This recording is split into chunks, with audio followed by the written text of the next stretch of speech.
Good evening, everybody. In high school football, Kirksville travels to Hannibal Friday. The Tigers will be looking for their third win in as many weeks. It seems like Kirksville hasn't beaten Hannibal since Clinton ran for president. We're talking Bill, not H. Last year, Hannibal won 76-0 and 47-7. Why will this year be different?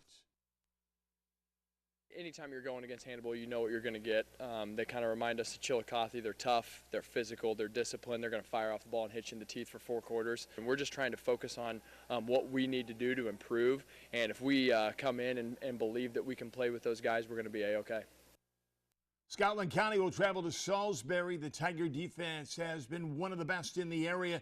And this week, they will have to stop Garrett Francis. We're going to try to give him a bunch of different looks, as many as possible. That way he's thinking and having to play slower. Going to kind of be our mindset. Knox County hits the road to face Harrisburg. The Eagles scored 48 points last week, and once again, they plan to score early, or it could be a long night. We know that they're going to try to slow the game down and try to grind clock and keep the ball in their possession, and that's something that's given us trouble, especially against those power teams, so hopefully we're improved in that facet of the game. Schuyler County will be home to face Hamilton. The Rams only have 1 win on the year, but don't be fooled by that. This is a good football team. Last 2 weeks especially, it's been games that could have went either way, and we came up on the short end of both of them. So, we've been playing some pretty good football. 1-3 doesn't sound very good when we very easily could be 3-1, but we're gonna keep working, and we're gonna get a big win here. Fairfield is looking to bounce back from a loss to West Burlington as they travel to Keokuk.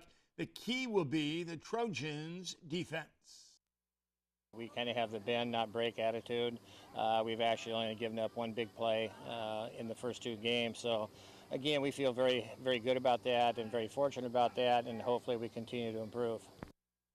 In college football, Truman State travels to Missouri S&T Saturday. Truman State quarterback Jaden Barr has been S&T early on, sensational and terrific. Last week, he threw for 5 touchdowns as he was 22 of 37. When you can move like Jaden can on the bottom half, Fred, it's really a game of trying to figure out when to run it, when to extend the play, to throw it down the field.